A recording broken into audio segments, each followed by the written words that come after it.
Itu. Nah, lalu kalau seandainya nih, dia setelah sudah membunuh, dia mengakui kesalahan dan dosa-dosanya, meminta ampun, atau sudah itu dia berbuat lagi, itu ya pastinya ya tetap ada hitungannya juga, Bang. Nggak mungkin enggak. Tetap ada perhitungannya ada, karena Allah adil gitu loh, Bang. Lalu untuk apa? Untuk apa Yesus mati di atas tiang salib kalau begitu? Ya itu tadi, Bang. Untuk kan masih ada kemudian ini masih ada perhitungannya ternyata. Dan masih juga disuruh bertobat. Ya kalau seandainya ini sekarang kan Sambo kan melakukan baru pertama kali, Bang. Nah, jadi kalau kedua kalinya? Ya itu lain lagi hitungannya, Bang. Ada dalilnya? Ada dalilnya? Dalilnya nggak ada. Saya mengalami seperti itu. Saya kasih dalil 1 Yohanes 2 nomor 1 sampai 2. Ketika orang Kristen itu melakukan dosa, maka ada Yesus sebagai pendamai dosa itu. Jadi boleh mau 5 kali, mau 10 kali ada Yesus tidak sebagai seperti pendamai. itu. Konteksnya tidak seperti itu, Bang. Kok Anda yang mengatur sementara kitab Anda menyatakan itu? Maksudnya cukup sekali, Bang. Dosa. Tapi kalau diulang lagi ya tetap ada. Itu naluri kemanusiaan, Abang, tapi tidak ada dalil. Itu asumsi. Karena kan kamu kan sudah meminta ampun dan berjanji tidak mau mengulangi lagi, tapi kamu ulangin lagi. Berarti kamu tuh bukannya, berarti itu kamu tuh orang ya sia-sia Yesus kalau begitu. Artinya lebih baik orang-orang ini bertobat, karena memang aturannya bertobat. Yeskiel 18 yang dibaca tadi Akhi Sugi itu udah benar itu. Perintah Yesus malah bertobat. Bukan malah mengimani mati di salib. Makanya tadi Anda tidak bisa menemukan data bahwa Adam itu mewariskan dosa waris, sehingga dia harus ada yang menjadi penebusnya di atas tiang salib. Kita minta datanya. Mana datanya Adam mewariskan dosa? Nggak ada datanya. Berarti penyaliban itu sia-sia. Dan memang bukan. Gimana? Bang Juma paham nggak kira-kira yang saya utarakan tadi? Bahwasanya Adam ketika memiliki dosa dan jatuh ke dunia ini, Bang, dan keturunan-keturunan ini bila mana melakukan kesalahan atau dosa-dosa, bila tidak ditebus atau digenapkan oleh Yesus Kristus, itu dosa itu tidak akan bisa hilang, Bang, tidak akan bisa terampuni, Bang. Ilmu dari mana ini? Ilmu dari mana? Walaupun ilmu dari mana? Tai sapi keluarin. Bukan, karena kan pada saat Adam turun jatuh ke dunia, itu hubungan antara manusia dan Allah itu sudah ada batasnya, Bang. Nggak bisa langsung. Nah, ini juga asumsi. Itu juga asumsi Anda. Itu jelas asumsi Anda juga tuh. Itu tidak ada data juga itu. Sekarang Anda membawa narasi Adam berdosa, keturunan berdosa. Mana dalilnya, Bang? Kita butuh dalil. Ya kalau seandainya Adam tidak dosa, tidak mungkin dicampakkan ke dunia. Kita butuh dalil, bukan dicampakkan di dunia. Adam dicipta itu memang peruntukan untuk di dunia. Baca Kejadian 1 nomor 26. Inilah yang saya katakan. Kalau saudara tidak mampu menunjukkan dalil dari kitabnya orang Yahudi sebagai pembawa kabar pertama tentang Adam, maka ya Anda bukan anak-anak Tuhan, karena tidak berdasarkan terhadap pengakuan Tuhan. Iyalah, karena Yesus itu dipersembahkan bukan kepada Tuhannya Bani Israel, karena Tuhannya Bani Israel tidak pernah minta persembahan darah manusia. Ya itu pandangan Bang Juma ya. Bukan. Yang meminta darah manusia itu Dewa Molok. Makanya saya katakan, ya mohon maaf ini, Anda hanya layak disebut sebagai anak-anak Molok, bukan anak-anak Tuhan, apalagi anak-anak Allah. Karena yang meminta darah manusia sebagai persembahan itu hanya Dewa Molok. Baca kitab saudara yang Anda gunakan di Imamat 10 itu ada nomor 6. Jelas itu.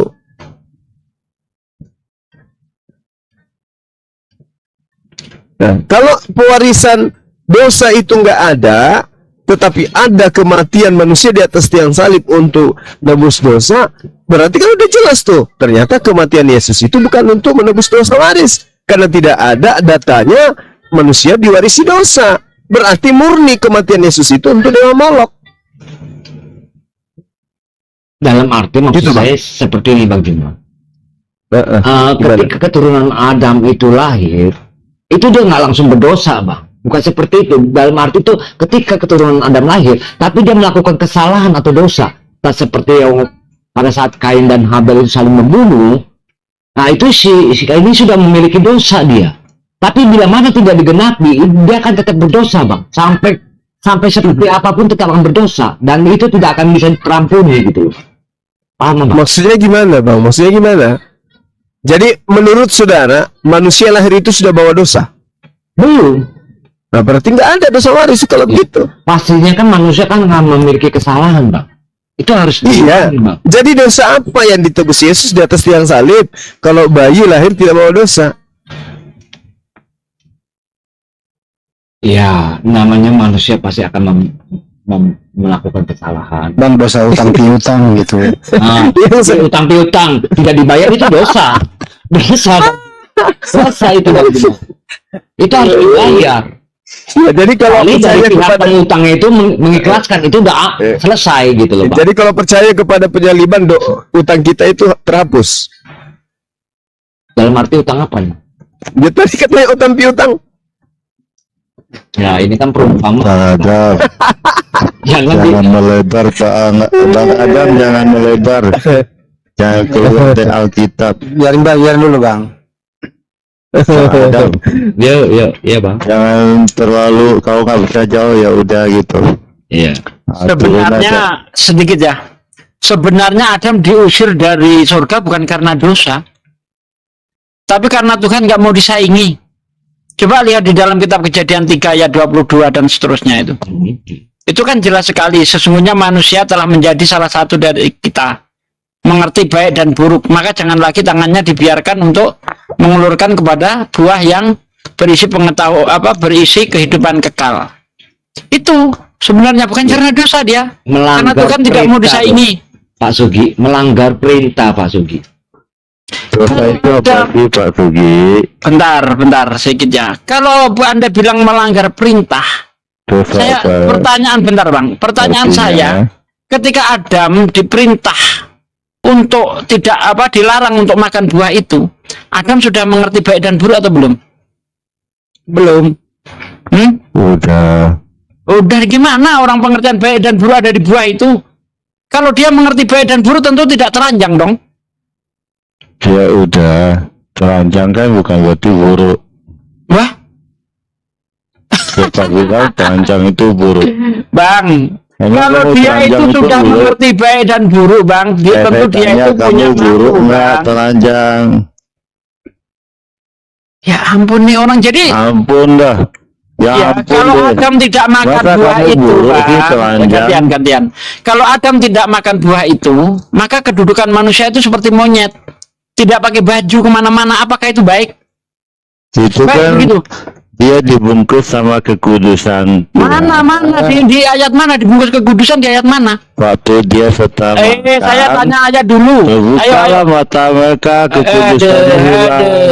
Aduh, cuma ngayal doang. Bukan Mana ayatnya? ngayal tuh, Jangan, Bang. kalau sama saya jangan Orang asumsi. kekudusan itu hilang ya bisa melihat segala data, sesuatu Bang. yang dalam Udah. Ini bohong semua, bohong asumsi itu. yang bohong itu situ.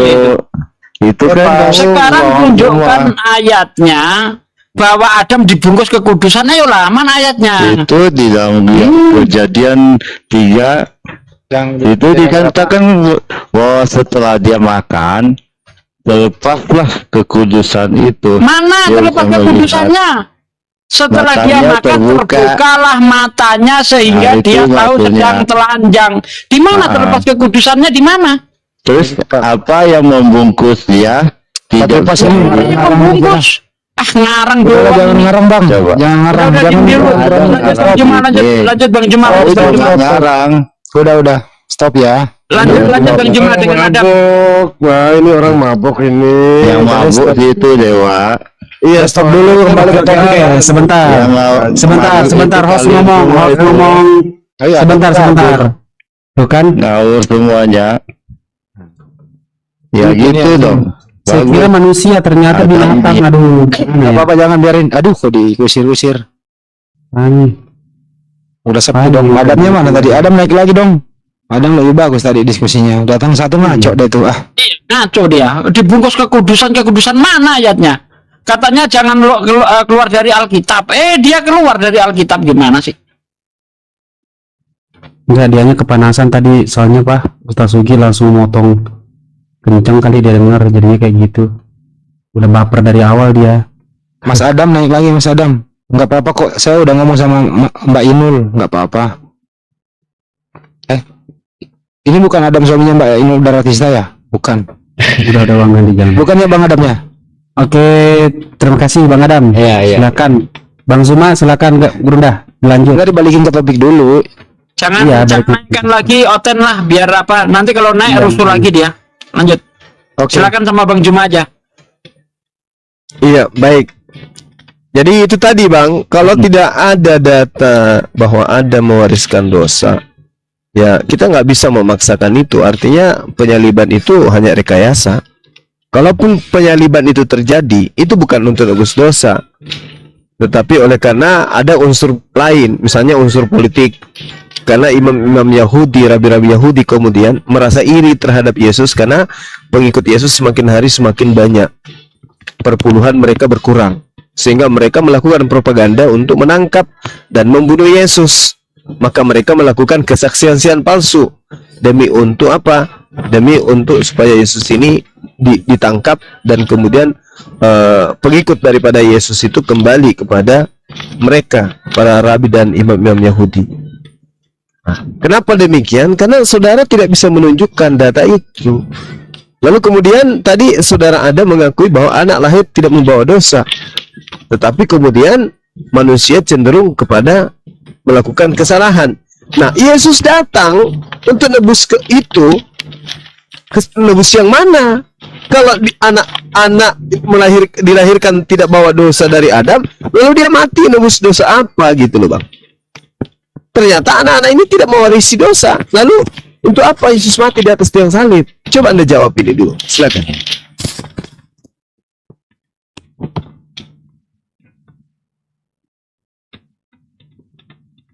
Jadi seperti ini Bang. Saya bacakan Matius ya Bang ya. Silakan. Matius 17. 6 hari kemudian Yesus membawa Petrus, Yakobus dan Yohanes saudaranya dan bersama Suaranya Mas Adam gedein lagi dong kayak tadi. 6 hari kemudian Yesus membawa Petrus, Yakobus dan Yohanes saudaranya dan bersama-sama dengan mereka. Ia naik ke sebuah gunung yang tinggi. Di situ mereka sendiri saja, maksudnya berpencar ya Bang ya. Lalu Yesus berubah rupa di depan mata mereka. Wajahnya bercahaya seperti matahari dan pakaiannya menjadi putih bersinar seperti terang. Maka nampak kepada mereka Musa dan Elia sedang berbicara dengan dia. Kata Petrus kepada Yesus, "Tuhan, betapa bahagianya kami berada di tempat ini. Jika engkau mau, biar aku dirikan 3 kemah, 1 untuk engkau, 1 untuk Musa, dan 1 untuk Elia." Dan tiba-tiba, sedang ia berkata-kata, turunlah awan yang telah menaungi mereka. Dan dari dalam awan itu terdengar suara yang berkata, "Inilah anak yang kukasihi. Kepadanya lah aku berkenan. Dengarkanlah dia." Mendengar itu, tersungkurlah murid-muridnya dan mereka sangat ketakutan. Lalu Yesus datang kepada mereka dan menyentuh mereka sambil berkata, "Berdirilah, jangan takut." Dan ketika mereka mengangkat kepala, mereka tidak melihat seorang pun kecuali Yesus seorang diri. Pada waktu mereka turun dari gunung, ini Bang ya, intinya ya, Yesus berpesan kepada mereka, "Jangan kamu ceritakan penglihatan itu kepada seorang pun sebelum Anak Manusia dibangkitkan dari antara orang mati." Berarti itu sudah dinubuatkan, Bang. Sudah diketahui ini apa akan terjadi. Seperti itu, Bang Juma. Oke, baik. Di situ ikut Yohanes, Bang. Mana kesaksian Yohanes tentang cerita itu?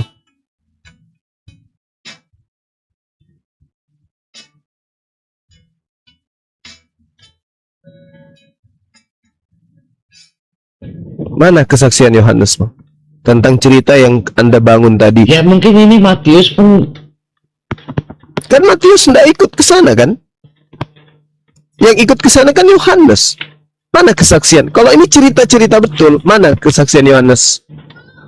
Ya entah itu Petrus bercerita kepada Matius atau Yakobus, kita juga tidak apa juga. Yang kita tanya Yohanes ya. Yohanes kan nulis kitab tuh. Mana cerita Yohanes tentang cerita tadi? Padahal cerita ini adalah cerita yang sangat luar biasa. Bahkan perintahnya ceritakan setelah bangkit dari hari ketiga. Mana cerita Yohanes tentang hal ini kalau ini betul ada? Oh, Yohanes ini saudaranya Yakobus, bukannya penulis apa ini Bang? Bukan penulis kitab Injil ini. Saudaranya Yakobus. Yang nulis kitab Yohanes ini siapa? Ya kan Yohanes kan bukan satu nama aja Bang. Yohanes Iya, Pembaptis pun ada. Bukan anaknya Nikodemus. Ya bukan, ini saudaranya Yakobus. Yohanes saudaranya Yakobus, dinyatakan di sini ya, dinyatakan di sini membawa Petrus, Yakobus dan Yohanes saudaranya. Maksudnya saudaranya Yakobus. Saudaranya Yakobus. Ya, pasti Yakobus ada punya saudara yang bernama Yohanes juga. Jadi Akhi Sugi, Yakobus ini bukan anaknya Yesus. Hah? Yesus itu Yesus. Ya? Bukan. Justus, bukan. Sorry, bukan anaknya Yesus. Anaknya Maria. Anaknya Maria, Saudaranya Yesus. Maria Magdalena. iya. Saudaranya Yesus maksudnya di sini. Bukan saudaranya Yakobus kayaknya, tapi saudaranya Yesus, anaknya Maria. Nah, sekarang Pada dasarnya bukan yang menulis kitab ini, Bang. Betul, Yakobus itu saudara Yesus. iya, makanya aku bilang, Kitab itu siapa, Bang? iya menulis kitab Ya, Yohanes siapa? Yohanes Yohanes juga. yang mana? Nah, terus yang dibawa dengan Yesus Yohanes siapa? Ada Yohanes Pembaptis dan Orang Yohanes Pembaptis nggak mungkin, Bang. Dia Nggak udah mungkin. dihukum Herodes. Ya, udah mati. Iya, maksudnya nama Yohanes ini loh, Pak De. Nama Iya. Yohanes Yohanes siapa ini? bukannya Yohanes satu siapa? Nama, dalam arti satu Yohanes nama. siapa? Ya saya kurang tahu, yang penting saudaranya Yakobus. Ini tertulis saudaranya Yakobus. Saudara Yakobus itu Yesus. Sedangkan kalau berbicara mengenai Yohanes yang menyertai Yesus itu Bang Juma, makanya ini seperti ini perkataannya. Mungkin kita harus renungkan juga nih ya, Yohanes saudaranya. Apa yang dimaksud Yohanes saudaranya? Kan seperti itu, Bang. ya ini dia. Tapi kalau seandainya Yohanes yang disebut ini memang dia yang menulis di kitab Injil, pasti akan ditulis yang nggak mungkin tidak gitu loh, Bang. Dengan sendiri dia akan menulis. Oke, pengikut Yesus yang bernama Yohanes itu ada berapa orang? Pengikut. Yes, muridnya. Murid Yesus yang bernama Yohanes itu ada berapa orang? Kayaknya 2 ya. 2. Siapa? Pembaptis yang pembaptis 1. Pembaptis itu tidak masuk dalam daftar nama murid. Oh, berarti 1. Nah, 1. Nah, Yohanes yang mana yang nulis kitab? Yohanes mana yang naik ke bukit? Ya, Pak. Ya, ini keterangan ini ya saudara daripada Yakobus, udah itu saja. Karena kan pada masa itu kan Yesus enggak, pada masa itu kan Yohanes, nama Yohanes kan bukan 1, pastinya ada, Bang. Seperti saya nih, Adam, pastinya banyak nama Adam. Misalnya Bang Arasid, pasti ada banyak nama Rasid. Kita seperti yang Pak Sugi, masih banyak yang namanya Pak Sugi, bukan Pak Sugi ini saja gitu. Yang ditemani Yesus menerima wahyu, apalagi merubah wajah seperti itu, sejatinya murid-muridnya, bukan orang lain. Nah, sekarang kalau Anda mengatakan penulis Bible, kitab Yohanes, bukan Yohanes yang bersama dengan Yesus, lalu Yohanes yang mana? Pengikut Yesus, murid Yesus dari ke-12 murid itu hanya 1 yang bernama Yohanes. Oh, ya betul.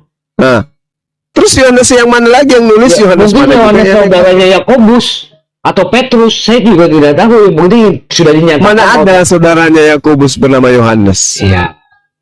Kan itu kan menurut Abang. Kalau memang kejadian saat yang awal itu kan kita nggak tahu, Bang. Tapi Ya, ini justru permasalahannya sekarang. Bang Kenapa yuk? Juma, Bang Juma, ini sudah gimana? dinyatakan ya kan, membawa Petrus, Yakobus, ya, dan Yohanes saudaranya. Itu doang. Ya, sekarang Saudaranya ini ya antara Yakobus dan saudaranya Itu- si Petrus. Itu doang. nggak jadi masalah itu saudaranya. Ya, ya. Permasalahannya mana catatan Yohanes terkait cerita ini? Kan dia saksi. Kalau Kenapa dia seandainya nggak menuliskan? Yohanes yang tertulis di sini ini memang murid Yesus yang menulis Injil, pasti akan ditulisnya, Bang. Pasti akan ditulis. Karena Salah. Bagaimana? Salah. Ya, bagaimana?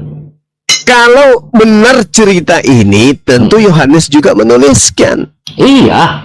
Nah, tapi dia tidak menuliskan. Berarti itu cerita kan bukan ini Yohanes yang menulis kitab ini. Loh, bukan begitu. Karena murid Yesus itu cuma satu yang bernama Yohanes. Iya, pada dasarnya kan ketika Yesus mengajak Petrus dan Yakobus, mungkin Yakobus ada saudaranya yang mengikuti, ayo ikut sekalian, yang namanya Yohanes. Kita nggak bisa misalnya harus berpatokan, oh Yohanes itu harusnya murid Yesus, tidak seperti itu, Bang. Karena kan satu nama ini kan bukannya satu, pastinya banyak, seperti Bang Juma. Pasti ada yang namanya Bang Juma, di lain tempat ada. Seperti itu. Meskipun demikian adanya, taruhlah itu bukan Yohanes, Ya, murid Yesus. bukan Yohanes Tetapi, catat Injil lah ya. Nah, tapi pasti sebagai penulis Bible pasti juga menerima cerita ini, tapi mana dia tuliskan ada. Ya mungkin pada saat kejadian ini diceritakan sama Matius, Enggak diceritain ke Yohanes. oleh Petrus ya. Ya kan banyak murid Yesus, Pak. Yang enggak diceritain ke Nggak satu, Yohanes. Gitu. kecuali murid Yesus satu, pastinya harus ke satu sumber, nggak mungkin kepindah-pindah sumber. Kan ceritanya jangan kau ceritakan kepada siapapun. Ya. Sebelum aku bangkit. Nah, artinya setelah bangkit, ya ceritakanlah. Nah, Yohanes ini menceritakan kepada siapa? Apanya tuh? Ya cerita tentang cerita yang Anda bangun tadi tuh. Ya saya tidak membangun cerita, Bang. Saya hanya membacakan bahwasanya Iya. membawa Maksudnya- Petrus, Yakobus, dan Yohanes saudaranya. Berarti itu kan intinya kalau seandainya yang disebut tertulis di sini Yohanes pencatat Injil atau Alkitab, pasti akan dicatat dengan dia, Bang. Tapi karena ini Yohanes ini hanyalah saudara daripada Yakobus atau Petrus, ya kita kan walau alam, Bang. Nggak tahu juga, nggak bisa memvonis gitu, Bang. Karena kan Iya. nama Yohanes bukan satu, pastinya banyak. Nah, seperti itu. Dan abang harus meyakini juga kan di sini pada masa Yesus Kristus hidup pasti ada yang namanya Yesus juga. Kalau Kan tidak seperti itu, Bang. diketahui Betul siapa tidak? penulisnya itu setara dengan hadis palsu loh, hati-hati loh. Oh, kalau untuk hadis palsu itu sih saya rasa saya imani sih tidak. Karena ya memang kalau Injil itu adalah memang firman Begini, Bang. Tuhan ya. Ya mana kesaksian Yohanesnya mana? Ya ini kan bukan Yohanes yang menuliskan di Alkitab, Iya. Injil. Saya tahu. Yuk, penulis kitab Anda, kitab Yohanes mana? Ya Catatan mungkin Petrus ataupun Yakobus yang menceritakan kejadian ini kepada Matius dan Matius mencatatnya. Seperti itu. Iya, Yohanesnya kenapa nggak mencatat cerita ini? Ya namanya nggak mungkin lah sama-sama dicatat, nanti sama-sama di setiap murid ada yang mencatat, jadi dia rancu nantinya, Bang. Nggak bisa seperti itu, Bang. Pasti kan tuh masing-masing udah ada faknya gitu, Bang. Sudah ada tempatnya gitu loh, Bang Juma. Jadi iya kan, jadi dinyatakan bahwasanya sebelum anak manusia bangkit dari itu berarti sudah dibuat, sudah akan tahu kejadiannya seperti apa, Bang. Nah, terus Itu. kalau demikian adanya, kalau betul cerita ini, lagi-lagi Anda nanti kena dampak terhadap murid-muridnya yang justru menganggap Yesus itu hantu. Itu gimana ceritanya? Kalau itu saya tidak mengimani, Bang. Seperti apapun. Ya ini cerita dalam kitab saudara di Lukas 24. Dan ketika Yesus tiba-tiba muncul di tengah-tengah mereka, mereka kaget dan ketakutan karena mengira melihat hantu. Gimana ceritanya? Oh, karena mengira melihat itu, karena itu kan memang Yesus menyatakan bahwasanya maut tidak bisa menguasainya. Loh, justru Allah itu karena memang itu, menyatakan bahwasanya maut tidak. kalau cerita itu benar, berarti dia tidak perlu takut.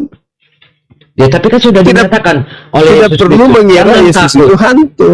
Kan sudah Ya. Yesus mengatakan jangan Bukan takut. Akulah. Gini bang, gini. Ya, Andai saja Yesus mengatakan, aku akan bangkit pada hari ketiga. Mm-mm. Berarti hari ketiga dari kematian Yesus, dari penangkapan, murid-muridnya nunggu atau tidak? Murid-muridnya Nunggu. Pasti dong. pastinya tidak tahu mereka, Bang. Kalau tahu pasti Mungkin- ditunggunya. Katakan aku akan bangkit hari ketiga katanya tadi. Iya, maksudnya dalam Nah. pada saat kebangkitan itu murid-muridnya pastinya tepatnya kapan, waktunya kapan tidak tahu, Bang. Kan dia Karena- katakan aku akan bangkit pada hari ketiga. betul, Bang. Hari Pada ketiga, hari ketiga. Jumat, Sabtu, Minggu berarti Tapi bangkit hari Minggu. waktu ataupun apanya kan tidak disebutkan secara terperinci, Bang. Hanya itu. Aku akan bangkit pada hari ketiga kematianku. Itu berarti hari Ahad. Jadinya kalau hitungan kalian Jumat, Sabtu, Minggu, hari Minggu. Nah, faktanya tidak ada satupun dari murid yang menunggu detik-detik kebangkitan Yesus. Artinya itu cerita hoaks. Tidak ada murid yang menunggu. Malah ketika Yesus itu dipaksakan muncul di tengah-tengah mereka, apa yang tertulis dalam Lukas 24 itu? Mereka kaget dan ketakutan sebab mengira melihat hantu. Weh, kok lucu? Ada Tuhan berjanji bangkit pada hari ketiga. Ketika benar-benar bangkit malah dikira hantu. Harusnya ketika dia melihat, mereka berlari langsung memeluk Tuhannya. Ternyata Tuhan kita sudah bangkit beneran. Tapi kan tidak. Malah ketakutan. Ya, itu kan yang mengatakan kan muridnya. Tapi kan Yesus menyatakan jangan takut. Iya, Memang aku lagi bahwasanya yang bangkit dari antara orang mati. Oh enggak, Yesus tidak mengatakan itu. Ada apalah dengan kalian? Inilah tanganku, lihatlah aku, rabalah aku, inilah tanganku. Iya. Apakah ada di antara kalian memiliki ikan goreng? Nah, Yesus makan ikan goreng itu bukan untuk membuktikan bahwa dia bangkit, tetapi untuk membuktikan bahwa dia bukan hantu. Untuk meyakinkan temannya, aku ini bukan hantu. Ya, bisa jadi seperti itu, Bang. Nah, itu dia bukan bisa jadi mendalilnya kayak gitu, Bang. Iya, makan membuktikan menyatakan bahwasanya dia masih seperti manusia, bahwasanya dia manusia ini tidak bisa dikuasai oleh kematian atau maut. Bukan iya, begitu. dinyatakan seperti itu. Bukan orang-orang itu tidak pernah dipesan aku akan bangkit pada hari ketiga, nggak pernah dipesan kayak gitu, nggak pernah. Makanya mereka tidak pernah menunggu kedatangan Tuhan. Mereka mengira Tuhannya sudah mati dan tidak pernah diajarkan akan bangkit. Dan mereka tahunya nggak bangkit, dia nggak bangkit. Buktinya dia makan ikan goreng. Dalam arti bangkit setelah makan ikan goreng kan naik ke surga, Bang. Bangkit dari pingsan mungkin. Oh, kalau bangkit dari pingsan sih nggak mungkin, karena sejarah menyatakan bahwasanya Yesus sudah memang pada saat turun dari kayu salib itu sudah wafat sudah. Nah, buktinya kakinya tidak dipatahkan, darahnya masih mengalir dan dia cuma disalib 3 jam. Kakinya akan dipatahkan itu memang sudah kehendak Allah supaya jangan untuk dipatahkan. Jadi sudah tidak mungkin terjadi. Itu memang sudah Allah punya maaf cakap skenario, Bang. Memang rancangannya memang sudah kehendaknya seperti itu. Gitu loh, Bang. Justru dengan tidak dipatahkan kakinya membuktikan bahwa Yesus itu belum mati. Layaknya tentang penjahat yang ada di kiri kanannya. Fakta sejarah menyatakan bahwa Yesus kan saksinya ada, bukan nggak ada saksi-saksi. Siapa yang menyaksikan Yesus? Murid-muridnya Maria Magdalena semua. Siapa? Justru Maria Magdalena yang datang di kuburannya membawa rempah-rempah. Iya, Bang, dalam arti, Bang, murid-muridnya ketika mengafani Yesus Kristus itu, ya mereka mungkin orang hidup dikafani, Bang. Kan yang lucu-lucu aja, Bang. Masa orang hidup dikafani? Seperti gini, Bang. Seorang ustadz sudah melihat orang masih hidup, masa dikafani? Ya pasti ustadz itu udah gelo. Tapi karena dia tahu sudah meninggal, memang sudah tidak ada lagi. Justru dikafani, Bang, wajib itu, Bang. Harus, abang pun pasti seperti itu. Melihat seorang mayat atau sebuah mayat atau sebuah mayat. Kalau abang biarkan saja, abang berdosa. Pastinya harus kafani. Kalau tidak dikafani, kakinya akan dipatahin. Akan dipatahin dan ditombak berulang sama tentara Romawi. Itu sebenarnya, Bang, ketika Yesus ditombak itu pun masih bertahan, tapi karena memang dia yang menyerahkan nyawanya. Maksudnya memang dia yang kehendak dia gitu untuk menyerahkan. Mana ada Yesus protes kok, ngapain kamu bunuh aku? Yesus protes, malah dia menghindar kemana-mana. Protes gimana, Bang? Dia protes pada saat dia ditangkap, bahkan pada saat dia ditampar pun dia protes. Kalau di mana dalil? Kamu pengamun sehingga kamu datang lengkap dengan suluh dan pentungan. Kalau bukankah aku tiap hari bersama-sama kamu di tempat bait Allah? Kalau menurut saya, Bang, itu tidak protes, Bang. Karena kenapa? Pada saat perjamuan kudus, Yesus sudah menyatakan bahwa saja akan ada anak manusia akan menyerahkan aku kepada manusia. Dan juga Petrus pun dibilang, kamu sebelum ayam berkokok akan menyangkal. Ya, itu sudah terbukti, Bang. Kalau seandainya memang protes, Yesus akan mungkin lari Entah lari kemana, mungkin lari ya ke... Dia kan lari, memang dia kan lari. Cuman karena salah satu iblis di antara ke-12 muridnya, itulah yang menunjukkan tempat persembunyiannya. Judas Iskariot, ya. Ya, itu dia. Makanya Yesus mengatakan, aku yang memilih engkau, yang 12 ini. Tapi salah satu di antara kalian adalah iblis. Iya. Kan gitu. Betul. Nah, yang melaporin iblis. Sehingga orang-orang itu ditangkap. Pak Yesus itu ditangkap. Setelah ditangkap, dia jadi Tuhan setelah bangkit. Ya, ini karya iblis. Kebangkitan Yesus karya iblis. Kan gitu poinnya.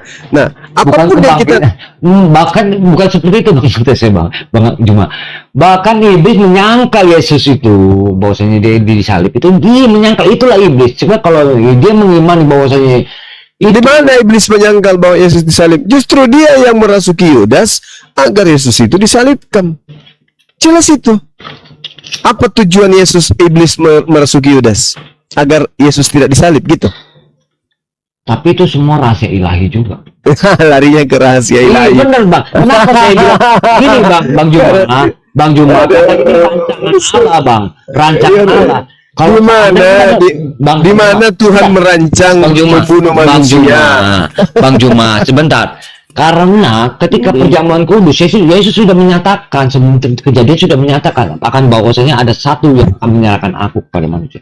Dan Petrus mengatakan, kamu akan menyangkal aku 3 kali. Kamu akan menyangkal bahwasanya kamu seakan-akan kamu udah tahu, aku udah kenal, tapi kamu mengatakan kamu tidak kenal aku, itu menyangkal 3 kali kamu sebelum ayam berkokok. Itu sudah terbukti, bang. Ya, ini kan cerita-cerita yang Yesus tidak memberikan legitimasi terhadap cerita itu. Ini kan cerita yang dibangun oleh penulis kitab saudara, yang Yesus tidak memberikan legitimasi terhadap kitab saudara. Tapi dalilnya ada. Ya, iya betul, dalil itu ada. Tapi Yesus kan minta agar waspada kan? Waspada kepada siapa? Orang Farisi. Kan itu pengajar-pengajar palsu. Sementara narasi yang Anda bangun ini adalah narasi yang berasal dari kitab saudara. Iya. Kan gitu poinnya. Nah, sekarang permasalahannya, apapun yang saudara ramu untuk kematian Yesus di atas tiang salib, apa sebabnya dia harus mati sementara dosa waris itu nggak ada? Iya, itulah pokoknya intinya bang Juma. Rahasia ilahi. Untuk menebus dosa-dosa Ya kebutuhan yang ada pada diri manusia itu saja. Gimana jadi kalau abang paksakan aku untuk mengimani yang lain, tidak akan pasti bisa, karena tetap iman tuh seperti itu bang. Gitu loh bang. Bagaimana ceritanya menebus dosa sementara Tuhan sendiri, bahkan Yesus sendiri mengatakan upah manusia berdasarkan perbuatan masing-masing? Kok dia jadi penebus dosa? Gimana ceritanya itu? Yang diartikan dengan penembus dosa itu bang, jadi pada saat nanti kita ini sekarang ini bang, bila mana merasa mempunyai dosa atau kesalahan, dan kita minta misalnya maaf cakap nih bang ya, kita misalnya melawan orang tua bang, itu kan kita udah dosa bang. Benar nggak bang? Gimana? Kalau ibarat ini gambaran lah bang, kita melawan kepada orang tua kita, berarti kan kita udah durhaka bang, dosa berarti kan bang? Nah, betul. Solusinya? Nah, kalau kita misalnya solusinya kita merasa menyadari kita ada dosa, kita bersimpuh merendahkan diri, mohon ampun, bahwasanya mengakui kesalahan dan dosa-dosa dan berjanji tidak akan mengulangi, akan diampuni bang. Akan diampuni. Tapi kalau mengulangi lagi, ya tunggu dulu, pastinya ada hitungan juga seperti itu. Tapi pertama kita minta ampun, akan diampuni, akan selalu pasti diampuni. Kan sudah berjanji kamu kan bahwa saya tidak akan mengulangi lagi. Seperti satu contoh, ketika wanita yang berzina itu, Yesus kan menyatakan, barang siapa yang tidak memiliki dosa, boleh dia yang melemparkan batu. Itu, tapi nggak ada, karena manusia merasa berdosa, tidak berani untuk melemparkan batu, bang. Dan di situ pun Yesus mengatakan juga kepada wanita yang berzina ini, aku pun tidak akan menghakimi kamu, tapi kamu jangan ulangi lagi perbuatannya. Sudah. Iya, masalahnya sekarang dosa apa yang ditebus Yesus? Ya, segala dosa lah, bang. Pada poinnya segala dosa. Yang berzina, maaf cakap bang, berzina, ya. Abangku inilah. Yang melawan kepada orang tua, ya kan, yang Jadi bukan dosa waris. Yang dalam pengertian dosa waris ya seperti itu, kita pastinya ada dosa gitu loh bang, dalam arti ada dosa. Tapi kalau seandainya bang, kalau saya nih dari saya punya apa ya, imajinasi saya bahwa kalau Adam tidak melakukan dosa di pada saat Taman Firdaus atau Taman Eden itu, manusia itu tidak akan memiliki dosa, Bang. Pastinya tidak akan memiliki dosa. Kan begitu. Tapi karena Adam melanggar apa yang diperintahkan oleh Allah, apa yang kehendak Allah jangan kamu pegang itu, tapi kamu malah berani kamu makan. Seperti itu, maka murka Allah juga. Nah, berarti kamu sudah ada batasnya antara kamu sudah memiliki dosa dan aku kan maha kudus, maha suci. Antara itu kamu udah nggak bisa lagi bersama aku, nggak bisa berkumpul sama lagi kayak seperti di Taman Eden atau Firdaus. Kamu akan terpisah dari aku. Itulah yang diartikan seperti dosa juga, Bang. Gitu. Dan ya, Jadi, dan kamu tidak akan bisa bersama-sama aku. Makanya ketika mungkin dalam hati Allah Bapa itu merasa kasihnya begitu besar kepada yang ciptaannya manusia ini sama dunia ini, bagaimana supaya Allah bisa kembali lagi bersama-sama kepada manusia itu, ya seperti ini, ditebuslah. Makanya Allah yang merancang ini semua, menurunkan firman-Nya, memberikan nasi menjadi manusia untuk menebus ini supaya manusia ini bisa bersama-sama lagi dengan Allah Bapa. Seperti itu, Bang Juma. Jadi saya, ya. Jadi setelah Yesus menebus dosa itu, jadi kecenderungan melakukan dosa itu sudah hilang karena sudah ditebus. Itu kan tergantung sekarang kepada manusianya itu. Iya dong, Bang. Nah gini, Bang. Gini. Coba Anda bayangkan narasi Anda di awal tadi, ya. Iya.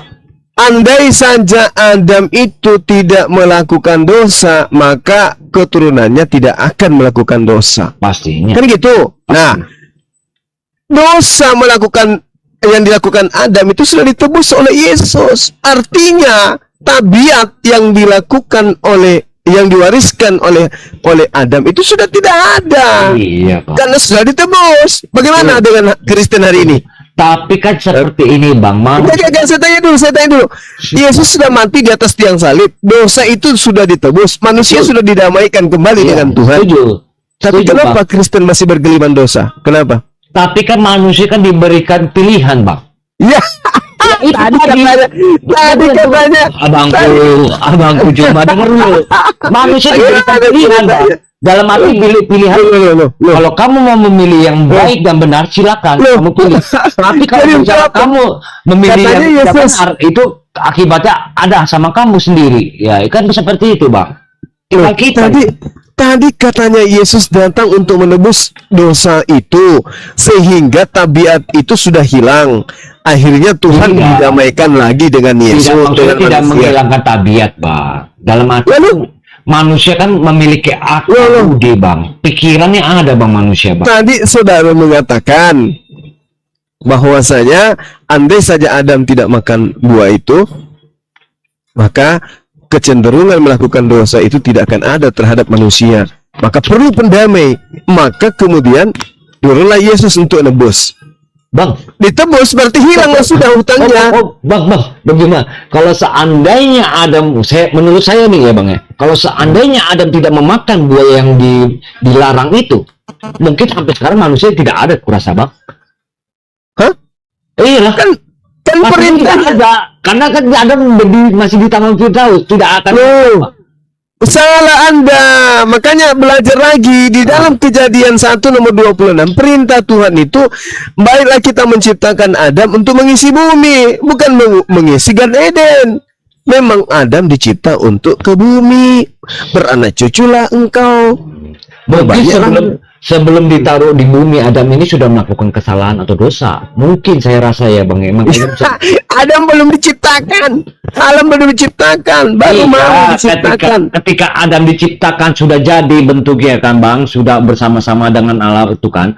Tapi Adam belum ditempatkan di bumi, ini sudah melakukan dosa. Makanya dia sudah antara hubungan Allah dan Adam ini, manusia ini sudah terbatas, ada sekatnya. Karena kekudusan dengan ibarat kata maaf cakap dosa itu tidak bisa bersama-sama, tidak bisa bersatu, Bang. Ya, persia Bangku ini lucu. Ya. Gimana ceritanya? Tuhan sebelum menciptakan Adam, Tuhan sudah merencanakan dan merancang Adam untuk di bumi beranak cucu, menjadi pemimpin di bumi. Loh, kenapa kemudian Anda mengatakan andai saja Adam tidak makan buah, kita tidak ada? Lucu lah. Perintahnya diciptakan memang untuk beranak cucu. Masa nggak ada? Jadi kalau Adam tidak makan buah, Ya oke, saya terima lah. kalau Adam tidak makan Asumsi buah Abang saya terima. pengetahuan, kok asumsi pula kejadian 1 nomor 26 itu Oke. bukan asumsi, Iya, itu kejadian- data. Oke, saya terima itu. Ya pastinya kan Adam kan kalau memang tidak memiliki dosa, tidak melanggar perintah Allah itu, pastinya ya nggak mungkin ada penebusan. Untuk apa? Karena memang pastinya kan apa. Tapi tetap seperti apapun bang, kalau menurut saya. Makanya kan orang tua bilang rambut sama hitam, tapi pemikiran itu berbeda-beda bang, nggak ada yang sama semua bang. Jadi kita harus akui itu bang. Ya, kenapa Anda tidak berkesuaian Abang dengan harus data? yakin bang, abang Kenapa memiliki. nggak ikuti dalil yang ada di dalam kitab yang Anda pegang? Kenapa? Maksudnya mengikuti dalil seperti apa? Ya kan Tuhan sebelum menciptakan Adam, baiklah kita menciptakan Adam untuk mengisi bumi, menjadi pemimpin, yang memerintah, yang berkuasa atas ikan-ikan. Iya. Bagaimana Adam bisa berkuasa terhadap makhluk-makhluk tersebut kalau dia tidak tahu baik dan buruk? Oh kalau itu saya nggak sampai ke situ bang, belum sampai ke situ. Bang. Iya, Itu dia saya belum sampai masalahnya. ke situ, Bang. Gimana ini teman-teman? Saya ini hanya jemaat. Ahisugi, biasa, Bang. gimana ini? Saya bukan ahli teologi Bang Juma ataupun ahli agama. Saya hanya jemaat yang memiliki dasar iman yang kuat Bang Juma. Itu doang saya. Saya nggak memiliki, nggak ahli teologi atau ahli agama, tidak. Ini saya akui kepada Bang Juma. Saya hanya seorang jemaat biasa yang memiliki dasar iman yang kuat. Itu doang Bang. Tidak kurang. Oke, baik. Begini saudara. Jadi kalaupun abang mau giring saya ke teologi Enggak. itu saya nggak akan bisa Oke. mampu Oke. gitu. Oke, baik. Coba Anda jawab dulu. Apakah Adam sebelum makan buah pengetahuan baik dan jahat itu sudah tahu baik dan jahat? Belum, pastinya belum. Belum. Nah, Kalau tahu nggak mungkin mereka merasa malu. ketika ada perintah jangan engkau makan buah itu, sebab jika engkau makan maka engkau akan mati hari itu juga. Apakah Adam sudah tahu itu? Ngerti tidak Adam ketika ditanya itu? Ya pastinya ngerti lah. Nah, berarti dia sudah tahu baik dan buruk dong. Mana yang benar? Nggak dalam arti dalam perintah itu sudah mengetahui bang. Tapi karena ketika ada menerima buah dari si Hawa ini, kan si Adam tidak mengetahui bahwa asal muasal buah itu dari mana. Yang berarti diberikan kepada si Hawa ini ada makan. Kan seperti itu bang. Saya ulang. Apakah Adam sebelum makan buah pengetahuan baik dan jahat sudah tahu baik dan jahat, kebaikan, baik dan jahat itu? Ya pastinya udah mengerti larangan lah, udah tahu lah. Belum. Sudah tahu lah. Aturan. Kan belum ada aturan, bro. Belum mengerti dia, belum tahu baik dan buruk dia. Sama seperti anak kecil, Anda kasih aturan, ya sama aja. Mau jutaan aturan Anda kasih, dia akan tetap langgar. Kenapa dia nggak paham baik dan buruk? Adam ketika diperintahkan, jangan engkau makan buah baik dan buruk. Sebab di mana hari engkau makan, engkau akan mati hari itu juga. Loh, Adam nggak tahu apa-apa, belum tahu baik dan buruk, ya makanlah. Kok dihukum orang yang tidak tahu aturan? Kok dihukum? Sama anak kecil, jangan engkau minum ini karena ini tidak baik untuk kesehatanmu. Anak kecil mana tahu yang kayak gitu-gitu, nggak ngerti dia karena dia tidak paham bahasa itu, dia minum, masa dihukum? Tidak bisa bilang begitu juga bang. Adam sudah tahu baik dan buruk sebelum makan buah ini atau belum? Maaf ya bang. Aku bukannya aku nggak banyak kawan-kawan muslimku, banyak bang. Aku bisa melihat kenapa ketika kawan muslimku bapaknya itu memukul anaknya karena nggak mau ngaji, disabet pakai rotan bang, karena nggak mau ngaji. Jadi seperti apa itu? Itu nggak ada urusannya ke sana. Enggak, maksudnya ini perumpamaan bang. Berarti kan Allah itu karena kamu sudah dikasih tahu, tapi kamu masih ngeyel bandel. Kan lucu kalau ada orang dikasih tahu sesuatu di mana orang itu belum berfungsi akalnya, lalu kemudian melakukan pelanggaran, lalu dihukum. Yang konyol siapa? Adam kan belum berfungsi akalnya waktu itu, belum tahu baik dan buruk. Sebenarnya sudah kalau Kalau sudah bang, kenapa dia tidak sadar kalau dia dalam keadaan telanjang? Coba. Ya itu tadi pada saat si Hawa ini, Enggak, saya tanya dulu, kalau Adam sudah tahu, sudah paham tentang kebenaran dan ketidakbenaran, kenapa Adam dalam keadaan telanjang tapi dia tidak sadar? kok tidak sadar?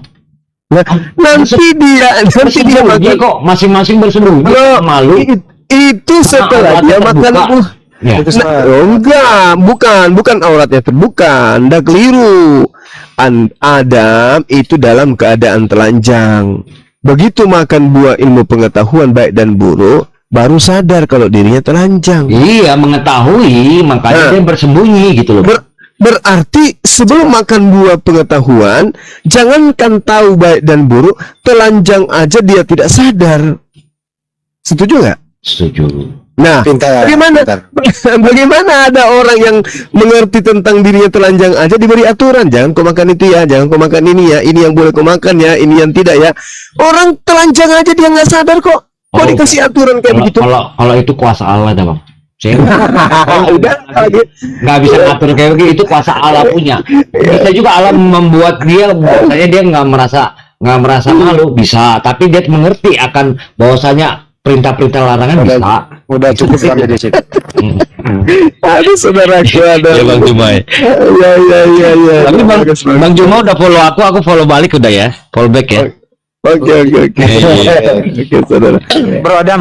Ya Bang Andi. Ya, sebelum lanjut lagi gini, sebenarnya ya, menurut Anda itu orang tidak atau orang gila lah ya, itu kena pasal nggak kalau melanggar hukum? Ya itu yang bisa menghakimi ya Allah itu sendiri bang. Kita nggak bisa di negara ini, contoh di negara ini. Oke. Iya. Kalau menurut saya tidak. Ya. Kalau memang terbukti bahwasanya dia gila benar ya, tidak dalam arti memang tidak waras ya, itu tidak. Waktu Nabi Adam itu masih telanjang gitu, terus kemudian belum ada aturan, menurut Anda itu Adam itu salah atau tidak? Ya tidak lah. Tidak, pinter. Udah mulai nih. Suaminya Bang Inul. Ini bukan suami Bang Inul ini kan, bukan ya? Bukan. Mbak Inul bukan ya? Udah mulai nih. Terus kemudian setelah Adam ada aturannya, terus tapi dia melanggar, dia memakan buah pengetahuan itu setelah ada aturannya, melanggar nggak? Kan sudah saya katakan bang, itu kan puasa Allah bang. Enggak, bukan Allah, jangan dulu, jangan puasa dulu. Dalam arti bang, dalam arti Allah bisa memberikan dia pengertian dalam arti larangan, Bentar tapi dulu, jangan Allah kesana bisa, dulu. Allah juga bisa membuat dia bahwasanya dia nggak menyadari bahwa Jangan ke situ dulu. Bagaimana? Ini ya, setelah ada aturan, nggak boleh makan buah pengetahuan itu. Iya. Tapi Adam tetap memakannya. Iya. Menurut Anda, Adam melanggar atau tidak? Pasti melanggar dong. Melanggar. Kenapa dia melanggar? Karena kan sudah dilarang. Karena ada aturan. Ya aturan sudah. Nah, dilarang. aturan dari Tuhan. Allah, Dari ya. Allah kan gitu. Jelas. Jadi harus ada aturan dulu, baru orang dikatakan melanggar. Pinter.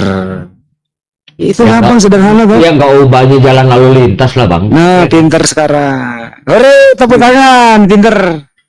Bang Tepuk tangan, Andi, Bang. sebenarnya Dia. Bang Andi, sebenarnya aku sama Bang Andi itu udah kenal lama juga, sama Bang Wan pun udah kenal lama. Boleh, kita udah lama kenalan. Aku ini tompur bang, tompiur. Oh, tompur. Aku tompiur berubah nama. Bang Adam aja dah bang. Oh, Pak. Pantasan aja kayak Iya. gimana dengan suaranya ini. Aku kenal bang, memang Bang Juma, aku kenal Bang Wan udah lama itu. Dengan Iya, Bang iya. Wan. Kenal Di gitu. dalam Islam itu ya, Iya. orang yang belum mengerti baik dan buruk, anak-anak yang belum mengerti baik dan buruk, itu ketika dia tidak sholat nggak berdosa bang, dia nggak puasa nggak berdosa. Oh, yang sebelum akhir balik. Itu dia. Itu saat itu belum akil balik bang, tidak bisa membedakan ini buruk ini baik, itu namanya belum akil balik. Nah, Iya. posisi Adam seperti itu. Bagaimana mungkin orang yang belum bisa membedakan dengan sempurna ini baik ini buruk ketika melanggar dihukum? Nggak bisa bang. Iya. Ya kalau mau dipaksakan juga Adam sudah mengerti baik dan buruk, apa gunanya buah itu? Buah itu ada di apa pengertian baik dan buruk ada di buah itu kok. Bagaimana mungkin Adam punya? Berarti ada dua dong. Ya, untuk apa disimpan di situ kalau Adam sudah punya pengertian baik dan buruk? Untuk apa disimpan di buah terlarang itu? Jadi gini Pak Sugi, Pak D. Jadi kalau Adam ini ketika Udah cukup ditunjukkan kayaknya ke Adam deh. ditunjukkan bahwasanya pohon ini ada buah Iya, yang itu kamu makan. udah Tapi cukup ketika Hawa yang mengambil, Adam tidak mengetahui. Udah cukup itu ke situ udah. Dua-duanya tidak mengerti baik dan buruk Ya. karena masih ada di buah itu. Itu intinya. Tapi iblis sudah mengetahui Udah. ini, Pak D. Ya. Iblis tahu. Makanya iblis ingin menyesatkan Adam. Iya. Adam tidak bisa dikenai dosa di situ. Udah Pak deh. Ya udah. Sekarang kita melangkah kedua ya, Bro Tompior gitu ya, Mas Adam. Enggak, ini siapa dulu ini ada Mila. Kemarin juga dia dia sering masuk di sini nanya-nanya. Kak Mila nih. Siapa tahu mau nanya-nanya. Tapi Mumpung ada Bang Zuma, silahkan. ya satu round dulu sama Mas Adam dulu sebentar. Sebelum ke Mbak Mila izin ya. Silakan. Mbak Mila, selamat malam. Ya. Ya pakai di ini aja, ditutup aja kameranya, Mbak. Ya, dibuka mic-nya dulu, ucapkan dulu selamat malam, Mbak. Malam, shalom. Oke, Shalom, makasih. shalom. Nah, ini ke Mbak Mila juga sama Mas Adam nih, nanti Banyuma yang meluruskan. Aturan Tuhan itu, keduanya nih, aturan Tuhan itu wajib diikuti apa enggak? Wajib. Wajib, Mas Adam? Oh, wajib dong. Oke. Apa yang Kalau aturan diperintahkan itu, wajib. ya wajib. Kalau aturan Tuhan itu dilanggar, dosa atau tidak? Pastinya berdosa. Oke, baik. Sekarang ada enggak aturan Tuhan itu bahwa menyembah Tuhan satu-satunya saja Tuhan? Ada enggak? Menyembah satu-satu itu ada. Ada. Nah, kalau Tuhan memerintahkan hanya dirinya yang disembah, terus ada orang lain membuat Tuhan yang lain tidak, terus ada sembahan lain, Ini Bang dosa Andi, atau saya- tidak? Bang Andi, saya tahu ujungnya nih Bang Andi. Ya. Tahu ujungnya. Udah, ya terus Bang. Ya, kalau sudah belum apa udah tahu nih Pak. Iya, itu pasti itu udah pasti. Iya. Nah, kalau sudah perintahnya hanya menyembah Tuhan yang satu, Iya Bang. terus ada Tuhan tandingan, menurut Anda itu melanggar atau tidak? Ya pasti melanggar lah. Melanggar. Nah, menurut Anda berdua, Tuhan yang satu itu yang patut, yang wajib disembah oleh seluruh manusia di muka bumi, yang satu itu siapa? Allah Bang. Kita, Mbak Mila.